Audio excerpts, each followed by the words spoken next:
안녕하세요. 백목사의 크리스천 독서교실. 이번 시간은 아브라함 링컨 대통령을 소개합니다. 이 책은 죽어도 사는 사람, 불멸의 링컨 유산. 그래서 김동길 교수님과 강성학 교수님이 지으셨어요. 우리가 잘 아시다시피 김동길 교수님은 아브라함 링컨을 많이 연구하시고 그런 분이죠. 강성학 교수님도 마찬가지로 극동대학교 출판센터에서 2018년에 간행된 책입니다.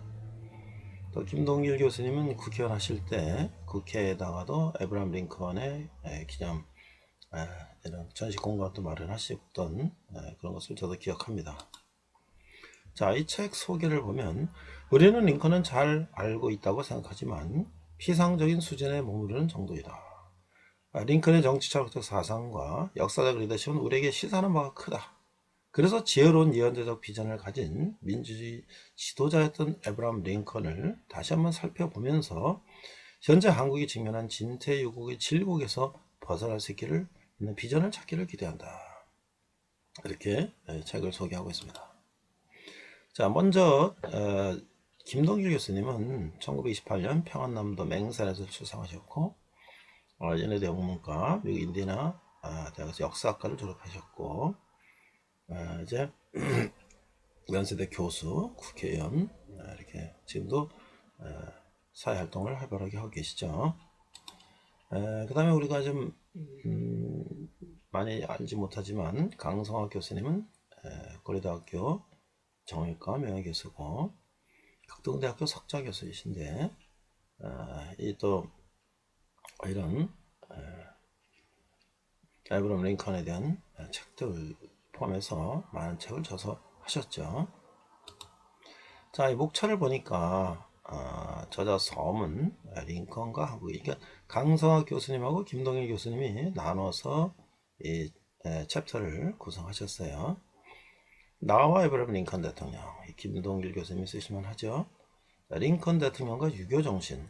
아무래도 이제 원로 학자분들이시기 때문에 링컨 대통령의 그 객관적인 사실만 기술하신 것이 아니라 우리 역사적인 또 우리 한국과 연결시켜서 책을 쓰신 거기 때문에 좀 더 색다른 그런 감동을 줄 것 같아요. 그래서 남북 전쟁, 링컨 계승자들 이렇게 해서 또 여기 에필로그에 보면은 링컨의 유산이 한국인들에게 주는 교훈이라는 말씀도 우리 같이 보면 좋을 것 같아요. 책상으로 보니까 3장 링컨 윤리적인 대통령. 그래서 의로운 삶을 추구하는 것이 첫째요. 다른 어떤 것을 추구하는 것은 그 다음이라. 덕을 완성하는 것이 먼저요. 다른 모든 것들은 그 무엇이든 부차적인 것이다. 그것은 여기 보면 링컨의 어떤 그 스스로 만든 신화다 이렇게 얘기하지만 그러나 이 지도자로서의 링컨의 위대성은 훌륭한 것이다 라고 얘기하고 있죠. 또한 링컨을 평가하는 가장 확실한 방법은 그가 왕성할 때 내놓은 성명을 통해서다. 그런 이제 그 어떤 특수한 생산자들의 이익이나 뭐 이런 쪽에 설명을 할 때는 더듬거리지만 인간의 인권이나 이런 거 할 때 아주 과감하게 말씀하신다. 그래서 링컨이 자유를 독립선언서를 뒷받침하는 권리를 보호할 때면 그는 마치 도움과 지원을 구하기 위해 절대적인 호소하는 것처럼 혹은 그가 매우 사랑하는 어떤 사람을 감싸는 것처럼 팔을 뻗었다. 그래서 정의와 인류의 진보를 포함하는 자유와 희망과 사랑을 언급할 때 불타올랐다. 링컨 대통령에 걸맞는 표현인 것 같아요. 자, 여기 또 이제 그 맹자하고도 이런 유교적인 사상과도 결부시켜서 설명을 하고 있는데요. 1860년 11월 선거에 링컨이 취임하기 전에 스프링필드에서는 우려 섞인 또 지쳐가는 사교를 보내고 있었다. 대부분의 시기 링컨은 침묵을 지켰다. 공자는 쉽게 동의하지 않고 결연하며 나무 같은 말하기를 더디하는 자가 선에 가깝다. 그러나 이제 16대 대통령으로 취임할 사람을 묘사하는 것과 같이 말했다. 링컨은 관직을 탐하는 사람, 정치인들, 장사미사들이 둘러싸여 있었지만 그런 차분함과 명랑함을 유지했고 군자는 자부심이 있어도 교만하지 않고 소인은 교만하나 자부심이 없다. 이게 두 원로 학자분들이 돼서 이런 유교적인 사상과 결부시키니까 굉장히 문장이 색다른 맛이 있지요. 그다음에 이게 이제 중요한 이제 링컨 대통령의 남북전쟁, 노예 해방과 관련된 거. 상황 매우 좋지 않았지만 남부의 많은 곳에서 공고는 반란이 전개되고 또 노예 소유주들 역시 반란주의 움직임에 흔들리고 있었다. 이런 상태에서 또 이들이 이제 남부 사람들이 무장을 하고 또 무기고를 점령하고 이런 상황들이 있었다라고 설명하고 있죠. 자, 연방정부에서도 남부 동조 세력이 없지 않았다고 국고는 비었고 공적 자금은 최저 수준을 기록하고 있었다. 정규군 역시 몇몇 탁월한 사령관들 이탈로 인해서 형편이 좋지 못했다. 갈피를 잡을 수 없을 정도의 혼란한 불협화음을 타고 전국을 휩쓸었다. 게다가 미 연방의 영구적 붕괴를 바라는 구세계의 은밀한 열망 또한 노골적으로 드러났다. 얼마나 사만 초가에 링컨 대통령이 처했는지 알 수가 있죠. 그래서 윤리적 대통령 링컨은 딜레마적 상황에 놓였다. 링컨은 1년 내에 나라를 바로잡을 수 있고 3년 이내 모든 문제를 해결할 수 있다는 것을 보장할 수 없는 상황이었다라고 말하고 있죠. 그래서 이 책의 내용들은 이렇게 진행이 되는데요. 우리 본성 가운데 놓인 보다 선한 천사의 호산점에 비춰보면 링컨은 결코 평범한 정치인이 아니었다. 현대의 마키아벨리적 혹은 막심적 시각에서 보면 링컨은 웃음거리가 될 수 있다. 그러나 정치 철학자인 동시에 위대한 도덕적 스승이었던 맹자가 다른 상황에서도 사실상 링컨 같은 말을 한 것은 매우 흥미롭다. 이렇게 좀 차원 있게 이제 링컨을 묘사하고 있죠. 우리가 일반적으로 링컨 대통령을 알고 있는 것은 그가 여러 이제 정치적인 낙선, 계속 낙선 하다가 마지막에 대통령이 돼서 남북 전쟁을 통해서 노예를 해방시키고 그러나 결국 그런 암살을 당하는 그런 비극을 받게 되었는데, 그러나 미국의 역대 대통령 가운데 조지 워싱턴이나 링컨이나 이런 분들이 존경을 받는 것은 그가 이 흑인들의 인권, 또 통합된 미 협중국을 위해서 자기 몸을 내던진 그런 헌신적인 모습에 있지 않았나 이렇게 생각합니다. 이 두 교수님, 원로 교수님들이 지으신 이 책을 한번 읽어보면 새로운 맛의 링컨 전기를 읽게 될 것 같습니다. 이상 그전 독서교실이었습니다. 이번 시간은 모세오경의 마지막 시간인 13번째 언약의 중요성 강조라는 제목으로 말씀을 나누고자 합니다. 오늘 본문은 신명기 24장부터 34장에 해당이 되는데요. 모세가 마지막 설교를 하면서 축복의 삶과 저주의 삶을 명확하게 선포하고 있습니다. 먼저 신명기 28장 1절로 2절을 영어와 NASB 영어 버전으로 같이 한번 읽어보도록 하겠습니다. 28장 1절, 내가 내 하나님 여호와의 말씀을 삼가 듣고 내가 오늘 내게 명령하는 그의 모든 명령을 지켜 행하면 내 하나님 여호와께서 너를 세계 모든 민족 위에 뛰어나게 하실 것이라. 2절, 내가 내 하나님 여호와의 말씀을 청종하면 이 모든 복이 내게 임하며 내게 이르리니, 이렇게 말씀하고 계십니다. 우리 영어로 보니까 드라나미 28장 1절 보니까 Now it shall be if you will diligently obey the Lord your God, being careful to do all his commandments which I command you today. 이렇게 되어 있고요. The Lord your God will set you high above all the nations of the earth. 이렇게 1절은 말씀하고 계시죠. 이제 보니까 And all these blessings shall come upon you and overtake you if you will obey the Lord your God. 이렇게 말씀하고 계십니다. 우리가 신명기의 하이라이트는 뭐냐? 바로 축복장이라고 하는 28장이라고 생각이 됩니다. 우리는 그 그 장 속에서 받는 복의 모습만을 보고 기뻐하며 도취하지만, 모세의 강조점 우리가 받을 복의 내용이 아니라 복을 받을 수 있도록 계명을 지켜 행해야 한다는 것이죠. 지켜 행하면 복을 받고 그렇지 않으면 저주를 받는다는 것도 분명히 28장에서 말씀하고 있는 거예요. 축복과 저주는 지켜 행하는 조건이 충족되는가에 의해서 구분되는 것이고, 성경의 축복은 조건주 축복이라는 사실을 우리는 분명히 밝혀주고 있는 거예요. 물론 구원은 하나님의 무조건적인 은혜이죠. 이 지켜 행하는 것에 대한 이스라엘 백성의 약속을 받기 위해 하나님은 다시 한번 언약을 갱신하는 것이에요. 29장 30장은 이 언약 갱신과 더불어 인생의 최고의 가치 있는 선택은 여호와 하나님이라는 것을 강조하고 있는 것이죠. 이는 여호수아 23장 34장에서 여호수아가 이스라엘에게 하나님을 택하라는 권면으로 이어지는 거예요. 여호수아가 모세의 후계자로 등장하면서 모세는 역사의 뒤안길로 사라지게 되는 것이죠. 자, 그럼 생명의 길과 죽음의 길은 무엇이냐? 세상을 살아가는 모든 사람들이 영적인 평안과 물질적인 풍요를 갈망하는 것은 당연한 일이죠. 기독교 역시보다 더 나은 삶을 추구한다는 점에서는 이런 세속적인 갈망과 공통적인 요소가 있다고 우리가 볼 수가 있죠. 그러나 세상 사람들에게는 그것들이 버전히 눈앞에 있는데 해도 결코 잡을 수 없는 무지개처럼 느낄 수도 있다.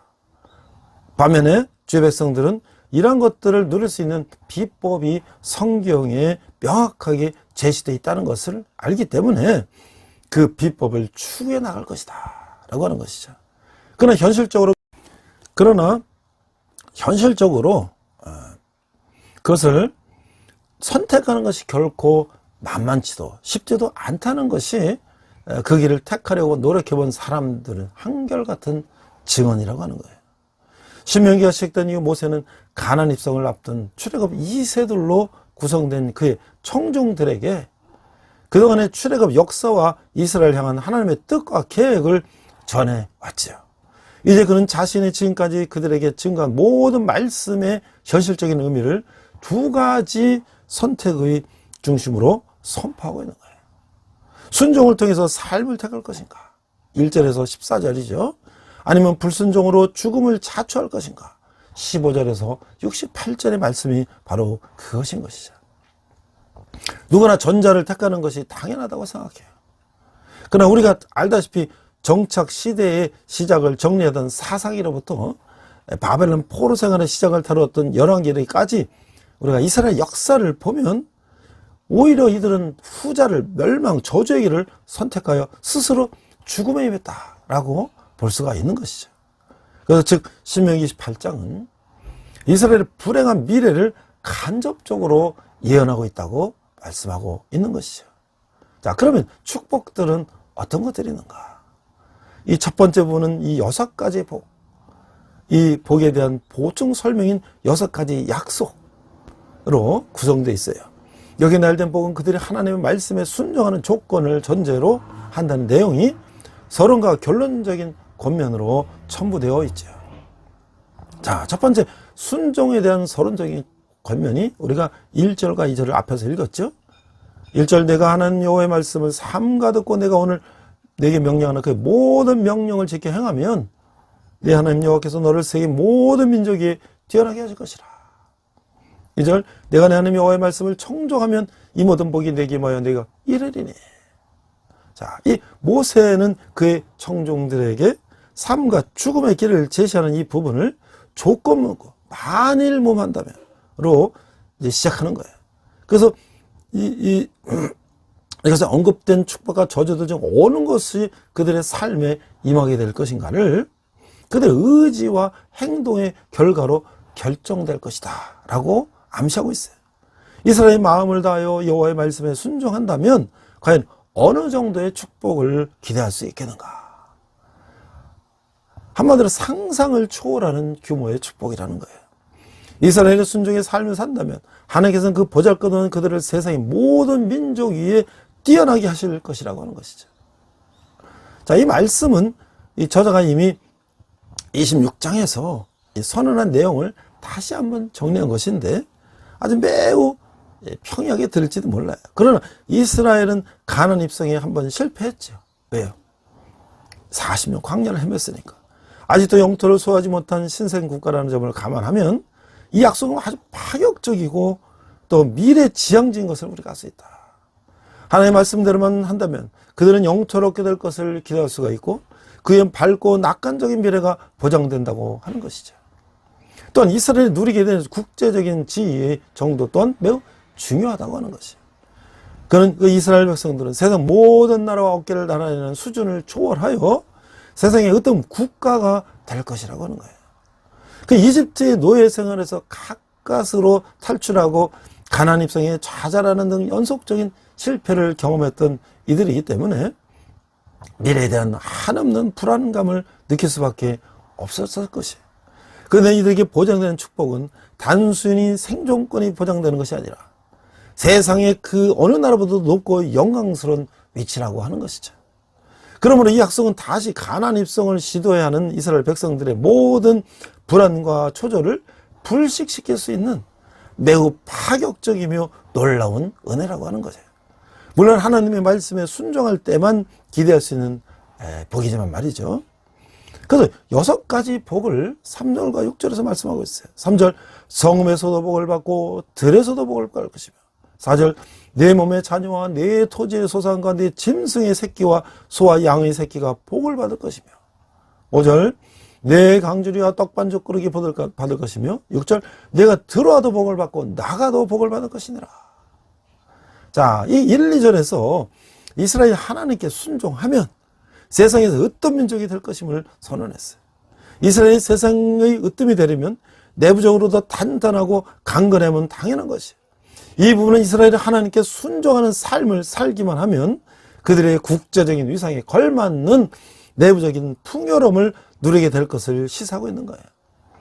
본문이 이스라엘이 누릴 수 있는 복을 얼마나 강조하고 있는가는 복을 받아라 하는 히브리 단어가 3절에서 6절까지 해서 6번이나 사용됐다라는 것이죠. 그 3절에서 6절까지를 구성하는 단어 수가 겨우 26개인데 여기 복이 얼마나 많이 나오고 있느냐. 자, 첫 번째 3절, 성읍에서도 복을 받고 들에서도 복을 받을 것이며 마지막 6절, 내가 들어와도 복을 받고 내가 나가도 복을 받을 것이다 라고 서로 상반되는 개념들을 사용하고 있는 거예요. 이처럼 서로 대조적인 개념들이 쌍을 이루어서 사용될 때 이게 전체를 의미하는 것이죠. 그러면 3절은 하나님을 순종하는 자는 어디에 살며 어떤 직업에 종사하든지 복을 받을 것이다 라고 선포하고 있는 거예요. 자, 6절은 순종하는 자는 일상생활에서 무엇을 하든 간에 복을 받을 것이라는 점을 더하고 있어요. 이는 하나님의 축복이 때와 장소와 하는 일의 종류를 초월하여 그의 말씀대로 살아가는 백성들에게 임할 것임을 확인하는 표현이라고 하는 것이죠. 중간에 껴있는 4, 5절에서는 자손뿐만 아니라 가축, 농작물의 번성과 양식의 풍요로움을 선언하고 있는 것이죠. 산모가 아이를 낳다 죽는 이 허다하고 굶주림이 끊없이 삶을 위했던 이 근동사에서 그 의식주에 관한 포장은 인간의 염원했던 것을 좀 가장 기본적이고 필수적인 것이었다는 거예요.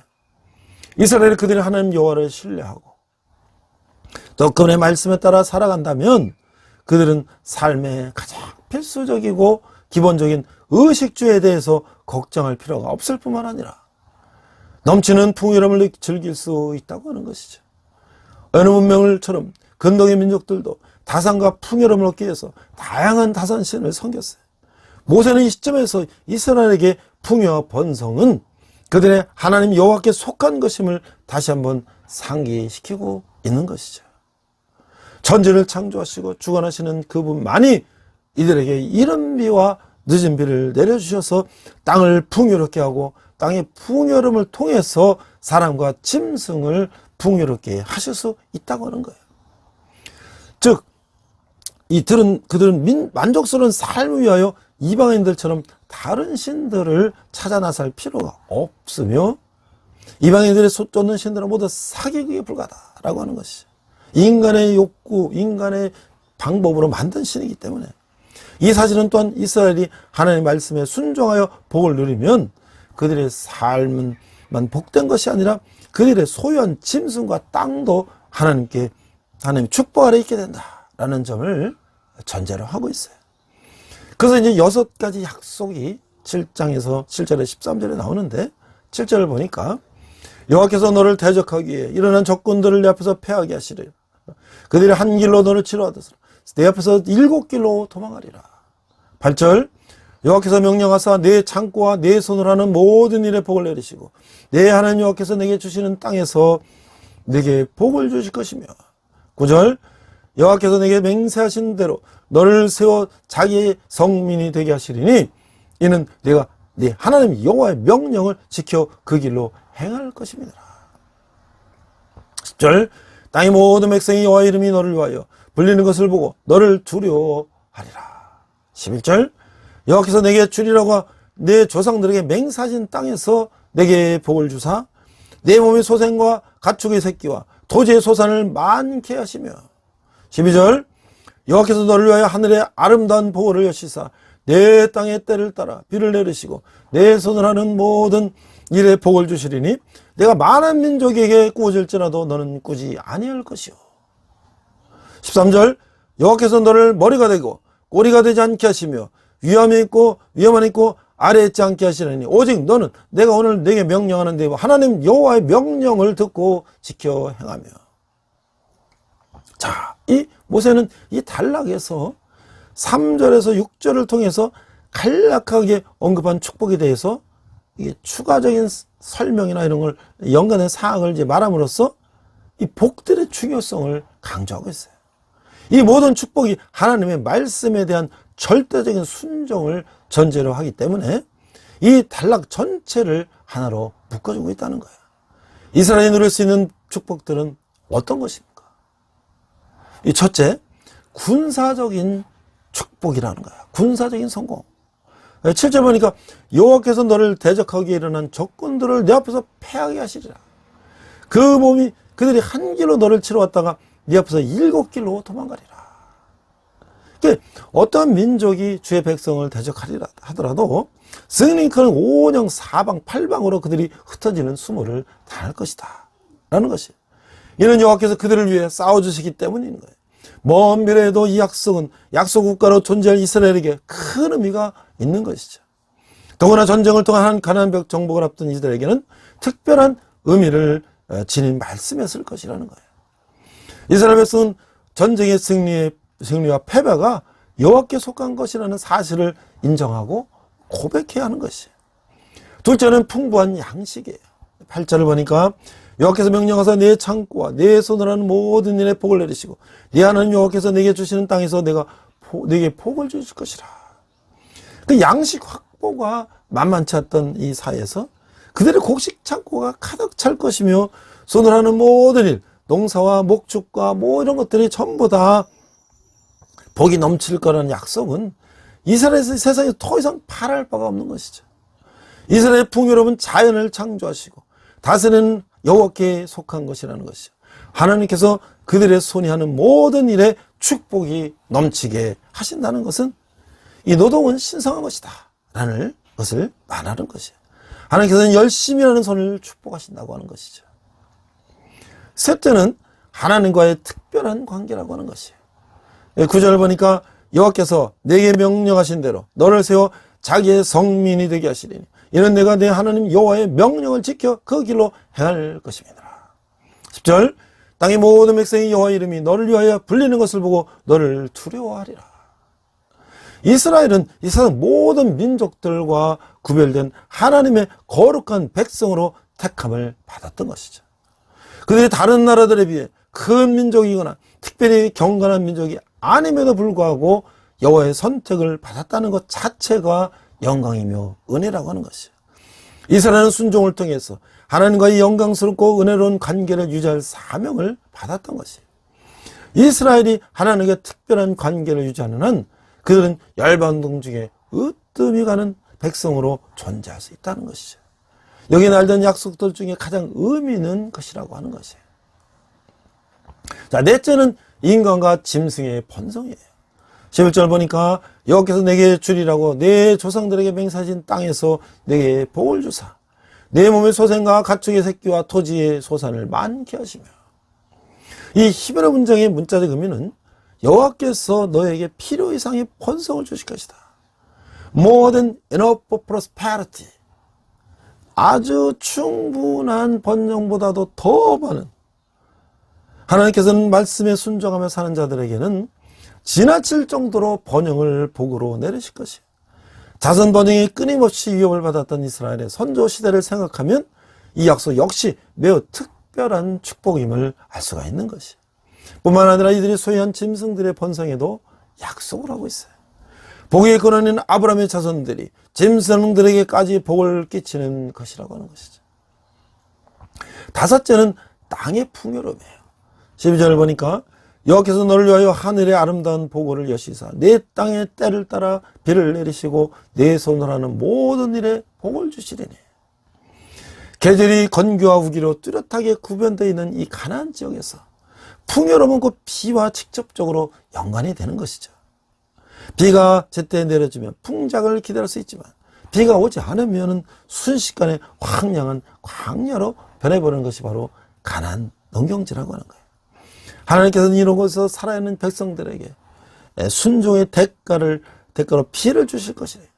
풍부한 양식을 약속하시는 것이죠.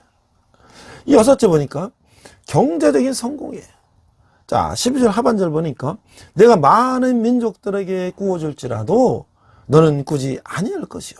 13절 여호와께서 너를 머리가 되고 꼬리가 되지 않게 하시며 위에서만 있고 아래에 앉지 않게 하시리니 오직 너는 내가 오늘 내게 명령하는 네 하나님 여호와의 명령을 듣고 지켜 행하며.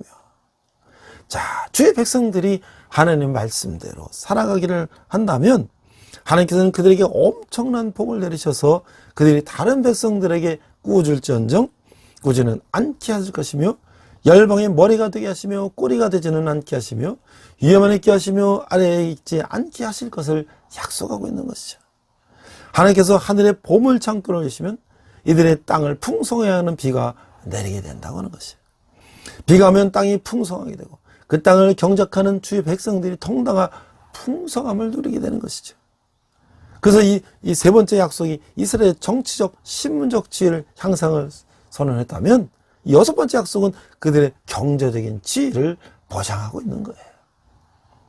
자, 그래서 이 순종하게 되면 어떻게 되냐? 이 결론적은 14절에서 이렇게 말씀하고 있죠. 14절 내가 오늘 너에게 명령하는 그 말씀을 떠나 좌로나 우로나 치우치지 아니하고 다른 신을 따라 섬기지 아니하면 이와 같이리라. 이 모든 축복과 이 축복을 이스라엘의 삶에서 현실화될 수 있는 하나님의 약속을 선언하는 모세는 다시 한번 이들에게 지금까지 언급된 모든 것들이 조건적이다.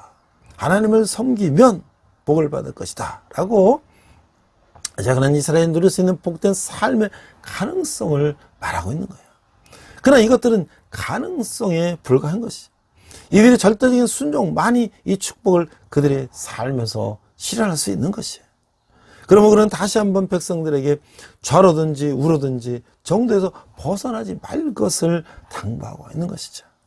하나님의 말씀대로만 살아간다면 지금까지 선포된 모든 복들은 그들의 몫이 될 것이라고 하는 것이죠. 자, 그런데 이제 그와 반대되는 저주들이 28장 15절에서 18절까지 길게 설명되고 있어요. 순종하는 삶에 임하는 축복들에 대한 약속에서 불순종의 삶에 임한 저주들로 주제가 바뀌었어요.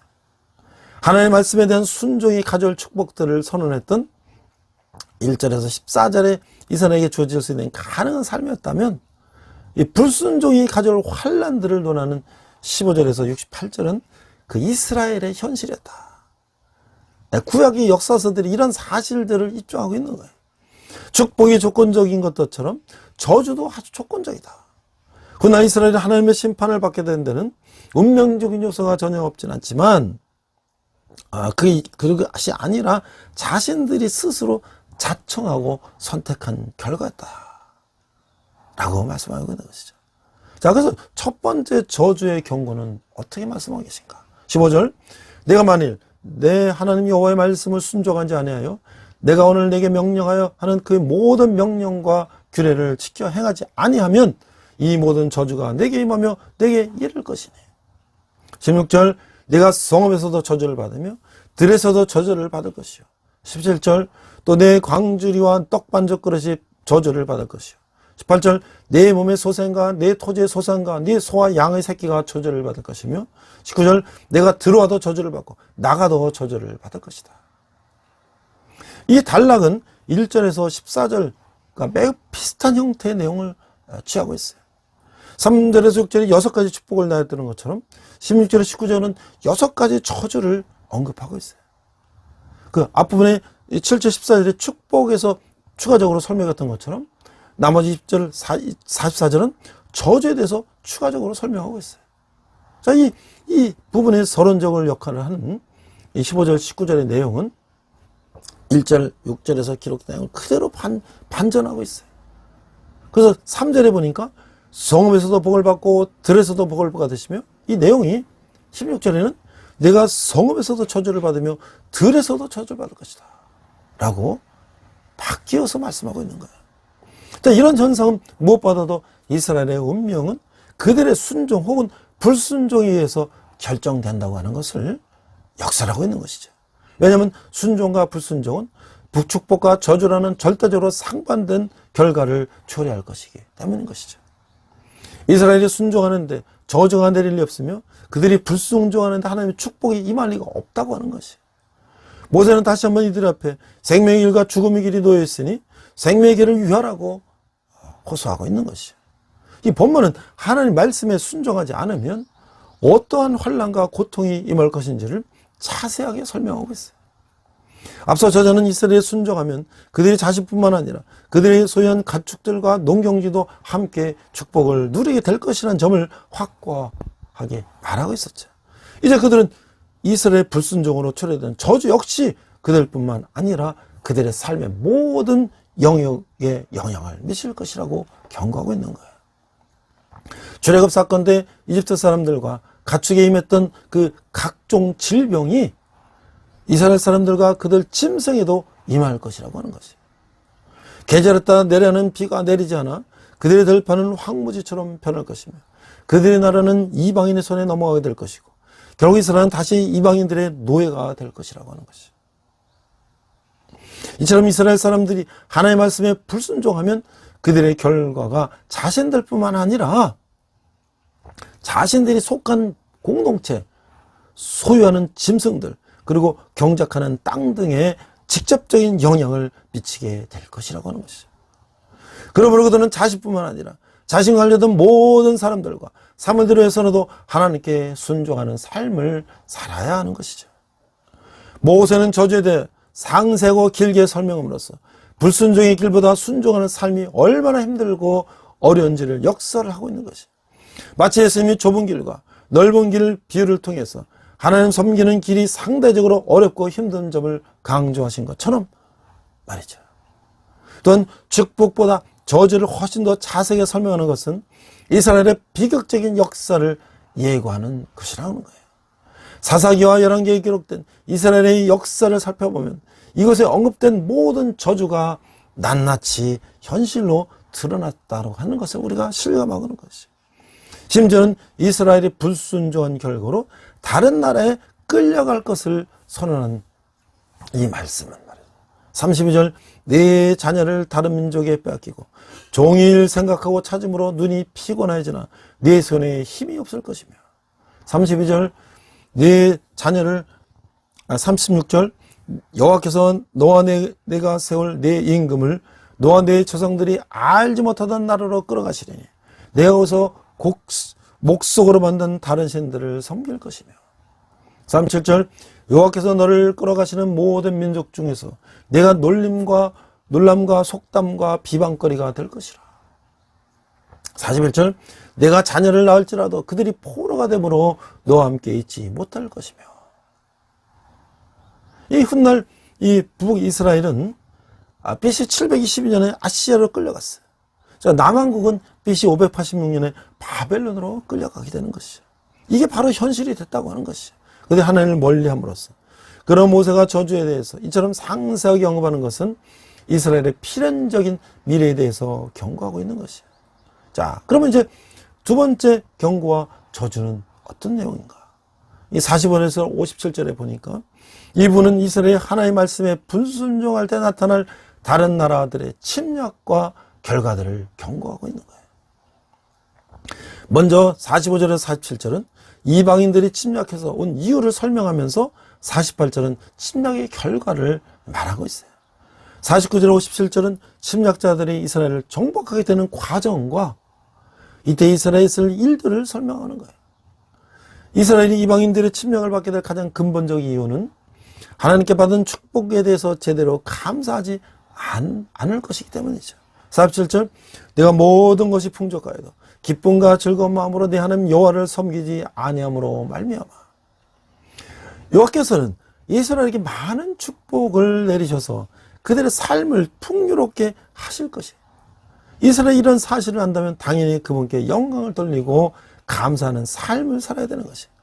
그런데 훗날 이스라엘의 역사를 살펴보면 그들은 여호와께 받은 축복에 대하여 이방 신들에게 감사할 뿐 아니라 심지어는 그분께서 내려주신 풍요로움을 가지고 이방 신들을 섬겼어요. 정말 황당하고 어이없는 일이죠. 결국 분노하신 하나님께서 이 배은망덕한 그들을 심판하게 되시는 거예요.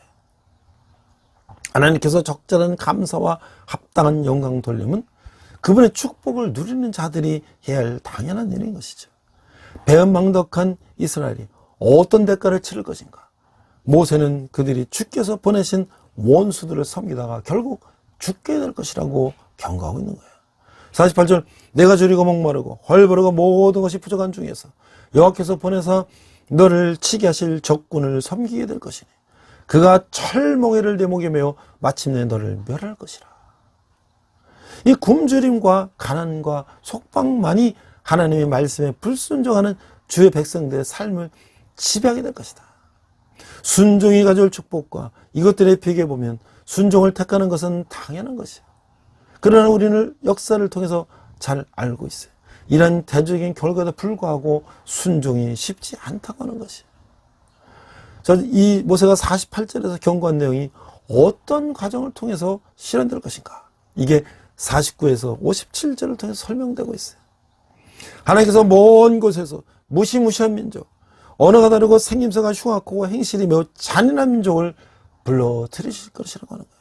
49절 고온 여호와께서 멀리 땅끝에서 한 민족을 독수리 날아오는 것 같이 너를 치러 오게 하시리니 이는 내가 그 언어를 알지도 못하는 민족이요. 50절 그 용모가 흉악한 민족이라 노인을 보살피지 아니하며 유아를 불쌍히 여기지 아니하며. 그들은 이스라엘의 먹을 양식과 짐승을 전부 빼앗아간다는 거예요. 51절 내 가축의 새끼와 내 토지의 소산을 먹어 마침내 너를 멸망시키며 또 곡식이나 포도주나 기름이나 소의 새끼나 양의 새끼를 너를 위하여 남기지 아니하고 마침내 너를 멸절시키리라. 그들은 또한 이스라엘이 의지하던 이 성에 사람들을 가두어 포위할 것이며 이스라엘은 포위된 성 안에서 굶주리며 죽음을 기다리게 될 것이다. 52절 그들이 전국에서 내 모든 성읍을 에워싸고 내가 의뢰하는 높고 견고한 성벽을 다 헐며 내 하나님 여호와께서 내게 주시는 땅의 모든 성읍에서 너를 에워싸리니. 그러니까 이스라엘은 자신들이 믿었던 것처럼 높은 성이 발등을 찍히게 된다. 식량이 바닥난 이스라엘은 자식들의 살을 먹으며 모든 전음성을 포기한 채 생명을 유지하는 데만 급급하게 될 것이다. 물론 그들은 그렇게라도 살기에 노력하지만 결국 이방인들의 손에 죽게 될 것이다. 이스라엘 역사를 살펴보면 이러한 일이 몇 차례의 현실로 드러났다고 하는 것이죠. 자, 이 세 번째 저주와 이 경고 선언을 보니까 58절에 68절을 보면 저자는 이 부분에서 지금까지 언급했던 저주들을 다시 한번 요약적으로 설명하고 있어요. 이집트의 질병들을 포함해 신체적, 정신적 질환들을 그것들이 이들을 괴롭힐 것이다. 65절 그 여러 민족 중에서 내가 평안함을 얻지 못하며 내 발바닥이 쉴 곳도 얻지 못하고 여호와께서 거기서 내 마음을 떨게 하고 눈을 쇠하게 하고 정신을 산란하게 하시리니. 이방인들의 손에 괴롭힘을 당할 것입니다.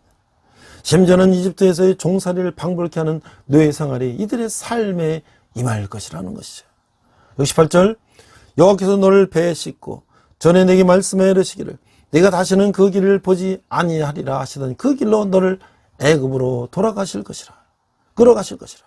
거기서 너희가 너희 몸을 적군에게 남녀 종으로 팔려 하나 너희를 살 자가 없으리라. 그러므로 이 부분에서 이렇다 할 새로운 것이 등장하지 않아요.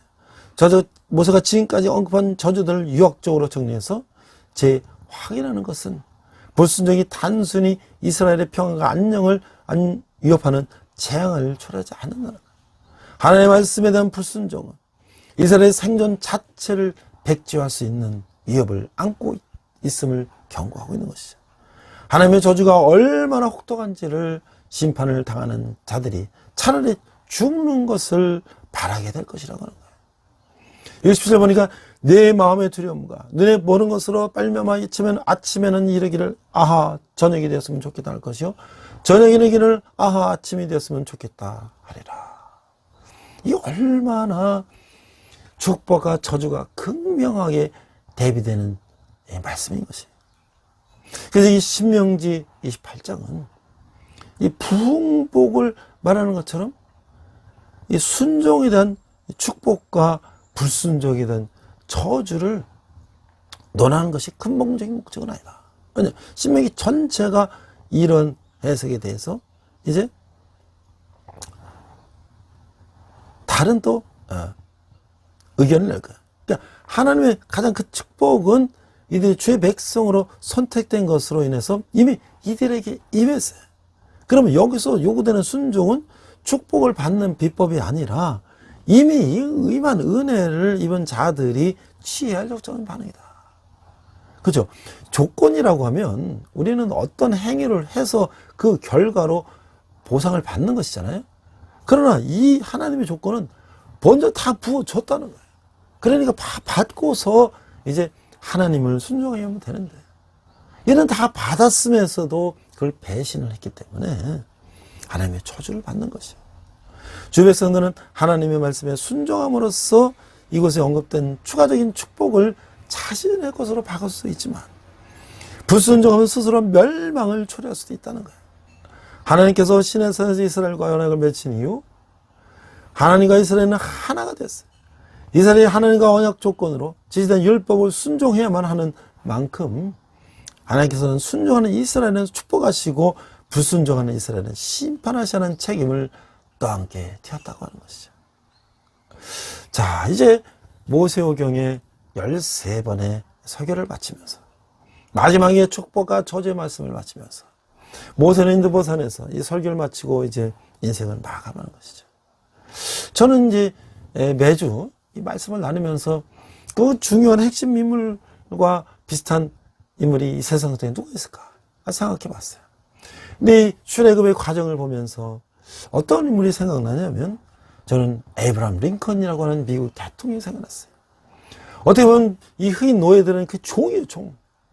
사람 취급을 받지 못하고 아프리카에서 이 짐승처럼 배에 실려서 죽으면 바다에다 빠뜨려 버리고 그 짐승처럼 부모, 가족, 형제가 다 찢어져서 노예로 팔려가서 그 평생을 노예로 살던 그 사람들을 하나님의 마음을 가지고 그들을 해방시키기 위해서 또 남과 북이 서로 이 의견이 달라서 그것을 반대하는 그런 상황을 무릅쓰고 그 흑인 노예를 해방하기 위해서 노력했다는 것은 모세의 인생과도 포함될 것이 아닌가. 결국 모세가 느보산에서 마지막 인생을 마친 것처럼 가나안 땅을 그렇게 염원하던 모세가 40년을 광야에서 생을 마감한 것처럼 이 아브라함 링컨도 결국은 수많은 암살 위협에서 자기는 암살을 당하는 처우를 맞았다는 것이죠. 그것을 알고 있었죠. 자, 우리는 아브라함 링컨에 대해서 어렸을 때부터 여러 동화도 보고 책도 보고 만 봤죠. 그래서 간단하게 한번 제가 아브라함 링컨을 돌아보면서 말씀을 마치고자 합니다. 그 16대 대통령이다.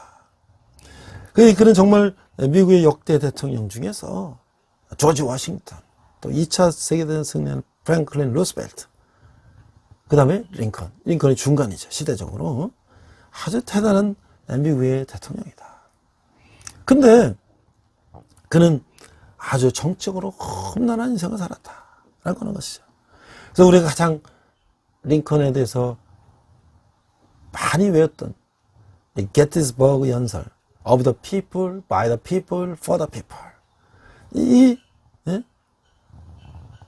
국민의 의 of the people, by the people, 국민에 의한 for the people, 국민을 위한 정부가 된다. 나라가 된다. 이게 얼마나 아주 명연설이었어요. 자, 그런데 그렇게 오기까지 그는 수많은 낙선, 실패, 좌절, 그 켄터키주에서 넉넉하지 못한 가정에서 태어나가지고 그 아버지는 기독교 아주 독실한 기독교 가정인데 그렇게 자라가지고 이제 어렸을 때 그런 환경 속에서 공부하고 농사하고 뭐 이렇게 이제 병행하는 삶을 살았어요. 근데 이제 아버지는 이 노동을 더 평가했어요. 노동이 중요하다. 그러나 이제 동네 사람들이 너무 자식을 농사를 부려먹는다 할 정도로 그런 쪽에 했지만, 그러나 이제 아브라함 링컨은 공부를 하게 되고, 그래서 그 어머니가 공부하도록 배를 하고, 그래서 이제 공부해서 그는 이제 성인이 돼가지고 여러 일을 하게 되는 거예요. 무슨 우체국장도 하고, 뱃사공도 하고, 측량기사도 하고, 뭐 프로레슬러도 하고, 가게 점원도 하고, 뭐 여러 직업을 전전했어요. 그래서 이제 그런 간신히 변호사 자격을 따고, 이제 일리노이 주의원 선거에 나가도 당선돼서 하지만, 그 이후에 주의장 낙선되고, 대통령 선거에도 낙선되고, 연방 하원은 공천도 탈락하고, 뭐 이렇게. 그래서 간신히 37살에 하원이 또 됐어요. 근데 또 연방 상원에 낙선하고, 부통령 후보 경선에서도 또 낙선하고, 뭐 이렇게 아주 그 낙선의 고비를 넘기게 된 것이죠. 그러나 이제 그가 대통령이 됐을 때 그는 이 노예제는 하나님의 뜻에 반하는 것이다 라고 노예제를 폐지할 것을 이제 주장하게 되는 것이죠. 그래서 앞에서 말한 것처럼 모세는 링컨이 모세와 복음 들을 수 있을 것 같고, 그 이스라엘은 이제 각각 찢어졌던 그 노예를 종으로 삼던 그 미국이 이제 새로운 국가로 탄생하는, 연방 국가로 탄생하는, 그들이 또 남과 북이 갈라져 가고 서로 쪼개질 위기에서 하나로 통합된 나라로 전쟁까지 불사하면서 만들었던 것은 이스라엘 백성들이 오합지졸을 하나로 모아서 이제 마지막 모세의 연설을 듣고 가나안 정복에 나서는 그런 것에 비유가 된다라고 생각할 수 있었어요. 그래서 이제 분련될 국가를 하나로 통합하는 이제 그런 대통령이 된 것이죠. 그러나 결국 항상 이제 아브라함 링컨은 암살 위협을 받은 거예요. 이 남부의 백인 우월주의자, 이 어떤 정적인 이유와 경쟁 이유로 항상 아브라함 링컨을 죽이려고 했을 때 그는 일부러 기차를 막 새벽 3시에 타기도 하고, 밤늦게 워싱턴에 도착하기도 하고, 뭐 이렇게 하니까 이 신문들은, 비판하는 신문들은 밤도둑처럼 수도에 들어왔다, 뭐 이렇게 조롱하기도 하는 거예요. 그래서 그런 이 노예제도를 반대하는 사람들이야 그 수많은 위협과 그 전쟁의 어려움과 그런 속에서도 그는 다시 재선에 성공해서 이제 남북전쟁 이렇게 되고, 결국 남부가 항복을 하면서 이제 통합을 이뤘지만, 그는 이제 어떤 극장의 행사장에서 결국 암살을 당하면서 그의 생을 마감하는 것이에요. 저는 워싱턴 DC에 갔을 때 링컨 기념관을 보니까 그 어마어마한 그 좌상, 앉아있는, 링컨이 앉아있는 데서 그 앞에 강을 이렇게 내다보는 그런 링컨의 기념관을 가봤는데요. 그 링컨 기념관에 서진 이 헌사에는 이 성전에는 미 합중국 국민들의 마음을 담아 미국을 구원한 에브라함 링컨에 대한 기억들이 영원히 간직될 것이다 라고 이렇게 써있다고 하는 거예요. 결국 국가 통합과 노예제를 완전히 몰아내는 업적은 지금까지도 미국이 그토록 해방짓는 해방, 자유 등 그 미국인들이 말하는 근본적인 정신과 맥이 다 있다. 그래서 그것은 뭐예요? 그런 많은 수많은 위기도 극복하고 더 나은 국가, 숭고한 가치들을 추구해 나가야 된다고 하는 미국이 계속 앞으로 전진해야 된다는 그 신화를 만들어냈다라고 하는 것이죠.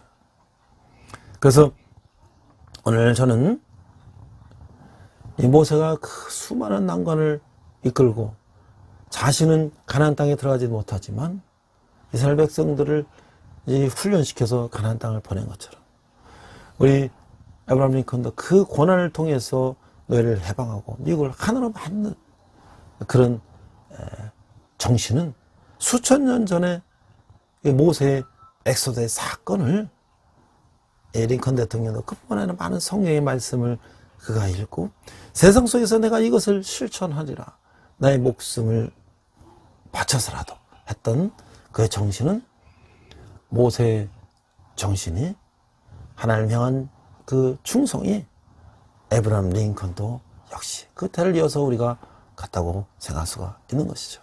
우리도 그와 같은 믿음의 사람이 되기를 주님의 이름으로 축원합니다. 기도합니다. 하나님 아버지 은혜를 감사합니다.